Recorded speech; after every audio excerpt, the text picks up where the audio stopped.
सबसे पहले कोई व्यक्ति अगर अज्ञानता बस आपके टीवी पे आके गलत बात बोल रहा हो, झूठ बोल रहा हो, तो उसके लिए तो ना आप जिम्मेवार है, ना हम जिम्मेवार है, ना उत्तर प्रदेश शासन जिम्मेवार है। ये जो है शासनादेश जो है, ये उस दौर में शुरू हुआ जब वहां शिया सुन्नी का जो एक झगड़ा होता था लखनऊ में और आसपास के इलाकों में, तब से ये शासनादेश शुरू हुआ।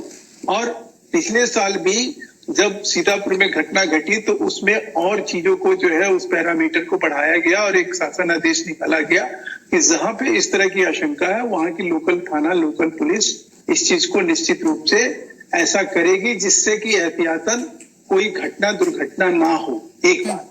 दूसरी बात कि देखिए, सवाल यह है कि इस जो ये सीओ की आदेश है या जो उनको निर्देश मिला है, तो सवाल यह है कि उसमें डीजे को लेकर भी उन्होंने बहुत सारे चीजों के एहतियात बरतने का आदेश किया है।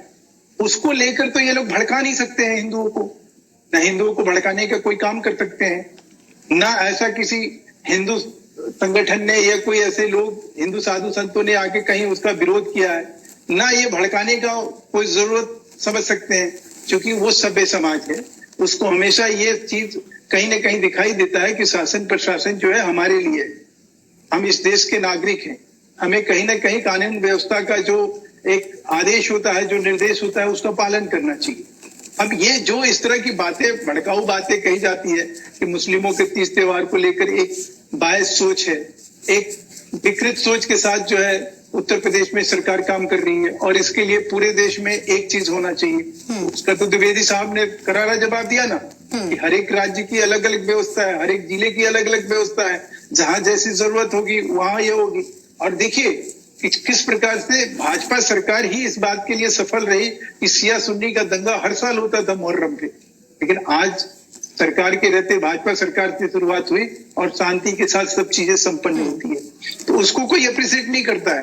लगातार एक सेंटेंस आपने यहाँ पे बोला महेश वर्मा जी, उसी को मैं ऐड भी कर रही हूँ और अपनी बात कंप्लीट कीजिएगा आप। हिंदू समाज सभ्य समाज है, कंपैरिजन में क्या मुस्लिम समाज सभ्य समाज नहीं है?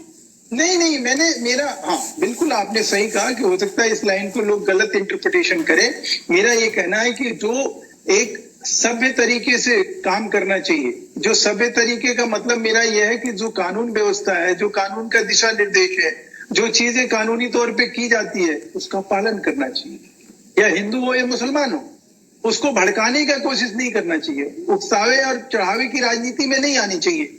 मेरा ये कहना है कि हम आखिर में हिंदू समाज को लेकर भी तिल मिला सकता था ना, हिंदू समाज को भी भड़काया जा सकता है ना, मुसलमान समाज को ही भड़काने का काम क्यों किया जाता है?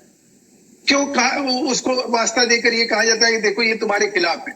क्या इस तरह की कोई फरमान या इस तरह की कोई चीज आपसे, यहाँ देखिए दिल्ली में करबला का जो होता है, करबला में किस तरह से तनाव होते हैं, आप जाके देखिए, आज भी वहां छावनी में तब्दील की जाती है, हर साल छावनी के रूप में तब्दील होता है दिल्ली में करबला। तब कहा, और ये व्यवस्था जो है, ये इस तरह के फूट्स या सुन्नी में किसने डाले? कांग्रेस की रिजिम से ये सब शुरू हुआ, लगातार लड़ाई झगड़े हुए, खून खराबे हुए, मतलब खून की नदियां बहा दी जाती थी लखनऊ में सड़कों के ऊपर। तो ये इस तरह की सोच को अगर आप मतलब कहीं सपोर्ट करेंगे किसी टेलीविजन पे आके, चैनल पे आके, जो हमारे कांग्रेस के मित्र हो या कोई और हो, तो अपने आप में ना कानून को बदनाम करने का आप काम कर रहे हैं। आप कानून जो इस देश का है, जो कानूनी तौर पे सबको मानना चाहिए, समझना चाहिए, अगर वो कहीं उसका पालन नहीं होता है तो आप संविधान के हिसाब से अपने कर्तव्यों का निर्वहन नहीं कर रहे हैं।